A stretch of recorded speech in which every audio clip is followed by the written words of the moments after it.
Алло, нормально? Алло.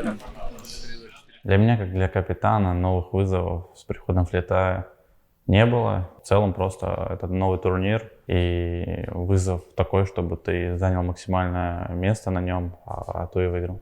С приходом Флита мы поменяли некоторые роли, но в основном он сел на Санджин роли, поэтому для меня сильно так ничего не изменилось. Но желание проявить, конечно, было себя, оно и есть сейчас, но оно не мешало, потому что фокус был совершенно на других вещах. Надо было впитывать много информации, думать о раундах, думать о игре, и на самом деле не отвлекало и ничего не мешало. Смотри, у нас сейчас 2 Best of 1, мужики. Мы просто перезагружаемся, выигрываем первое Best of 1, отбиваем пятюню, встаем, выигрываем еще одно Best of 1 и еще раз отбиваем пятюню. Все, верно. 2 Best of 1. На этом турнире мы достаточно много играли, тренировались, и я думаю, что это сыграло немаловажную роль в том, что мы достигли топ-8 мажора. На самом деле все факторы сыграли, и удача, и тренировки, и как мы относились друг к другу, это все помогло. Тяжелых поражений толком там не было, кроме Нави, поэтому я скажу, что в плане морали все было хорошо, и даже когда мы проигрывали, так сильно не расстраивались. Бимас еще один хедшот. Что творит Бимас? Джейм Тайм против всей команды. Джейм закапывает четверых! Ой-ой-ой! Один в один с Клаком. Эйкар знает, где он. Джейм! Мать моя женщина, что это было? Мой единственный клатч 1-5 на мажоре, это очень круто звучит для меня, и я добился всего, чего я хотел. На команду, я думаю, это могло как-то повлиять, могло не повлиять, и в целом тяжело отследить то вообще, как раунды переломные влияют на кого-либо. Может, наоборот, людям комфортнее играть, когда мы проигрываем, чем повышенное давление на следующем раунде. Почему он мне не пишет, жесть? Мы же 8-1 вели, а я же не смотрел игру, я ему напиши, когда останется 3-4 раунда. И он мне не пишет, полчаса прошло уже. Я думаю, что там происходит? Одеваюсь, прихожу, 11-10, я... Что, серьезно, что ли? 11-10? Нам оказались по стилю игры неприятные Heroic и в какой-то степени Нави, наверное. Но я бы не сказал, что с Нави это... Мы примерно понимали, что они делали, но мы просто ошибались сами и отдавали глупые энтри, отдавали глупые раунды. А с Heroic, ну, это вообще совершенно другая игра, она была уже на сцене. Там первая карта не задалась, и из-за этого в целом ход игры весь поменялся. А так бы, я думаю, все нормально было бы. Трудно сказать, поэтому прям сильно никто, но вот эти две команды, наверное, выделились.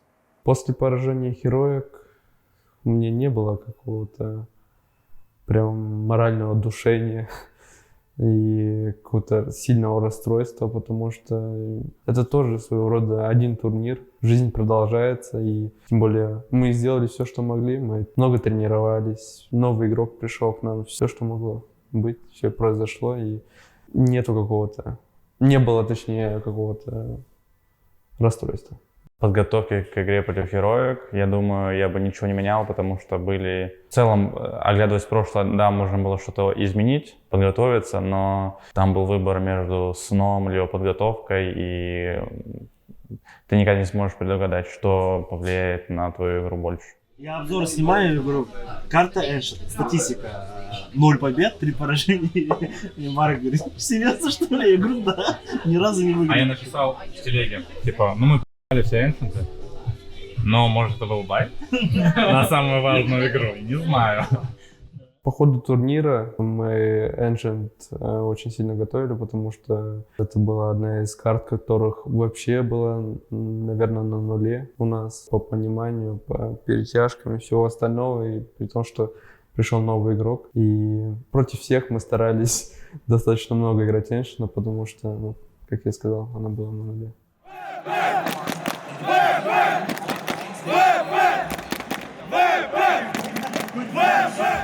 На самом деле сцена не сильно влияет на игру. Она может влиять в первые там 2 раунда, 3. Тебе надо просто понять, когда бомба пикает в клатчах, как зал кричит, а дальше ты уже не обращаешь на это внимания и просто играешь в игру, и все.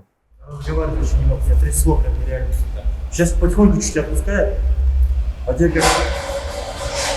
Ну ладно, относительно первого раза как будто вообще не волнуюсь. Не волнуешься, да? Относительно первого раза, когда на модели был. мажор был без души, особо я не почувствовал какого-то давления. Людей там было не так много. В целом это не было, что мажор — главное событие года, но может в целом, потому что время идет, и все эти мероприятия понижают значимость в моих глазах, ну и в глазах каждого киберспортсмена.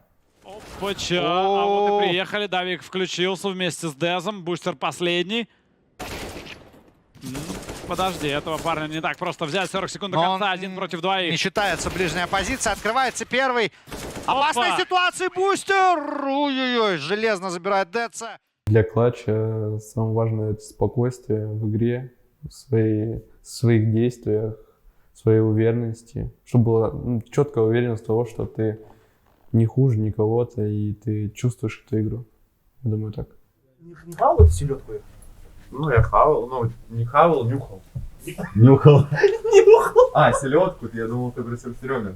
Селедку нет? Не. Проигрыще даже... Сушеная селедка, не хотел. Я считаю то, что я адаптировался уже где-то на 80%, наверное. Оставшиеся 20% это там всякие раунды. Нужно, во-первых, наиграть эти раунды, нужно знать роли все, всякие сленговые фишки, коммуникация на разных картах. Ну и в целом нужно наиграть с командой и поиграть еще времени, чтобы было все отлично. Нашего матча против фейзов на эншенсе. А она как-то подписывается, что ли? Там видишь, фейзовская ВП наклейка. Я назвал ее 16-14 Easy for VP. Я бы не переигрывал какой-то именно раунд, и мы толком ни о чем так сильно не жалеем, но против Heroic я бы лучше просто подготовился, если бы мог вернуться в прошлое. Я бы ничего не менял, потому что живу без сожалений и не оглядываюсь назад. Я не живу в прошлом, только вперед. На самом деле я бы ничего не менял. Все произошло, как произошло. Ну, достаточно очень хорошо, потому что если бы, возможно, я бы какую-то одну маленькую деталь изменил, на следующий день того времени могло бы быть вообще по-другому. Поэтому лучше так, ничего лучше не менять.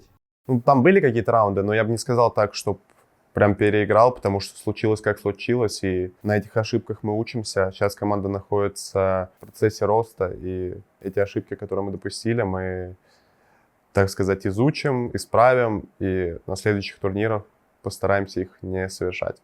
И я считаю то, что это нам очень сильно поможет. Как Леха говорит, это очередной турнир, и мы залутали на нем деньги. И следующий турнир ты играешь, также лутаешь деньги. И Ну ты сильнее устраиваешь свою жизнь, растишь детей, делаешь империю, свою клан. Да. Самое главное также верить. Игра нашей команды была на в целом, ну, там 50% от возможного, но, наверное, так любая команда о себе думает, и мы увидим в будущем, насколько наша игра была на мажоре, потому что сейчас мы просто увидели первую метку нашего потолка. Игра на турнире у нас была еще достаточно сырая по сравнению с тем, что мы будем дальше готовиться, тренироваться. И это было только начало всей истории, наверное, которая будет продолжаться. Даже с тем, что мы особо не потренировались, это план минимум был выполнен, ну так скажу. Потому что я вижу потенциал большой, я вижу то, что эта команда может побеждать любую команду, и эта команда может доминировать. На самом деле достаточно неплохо сыграли.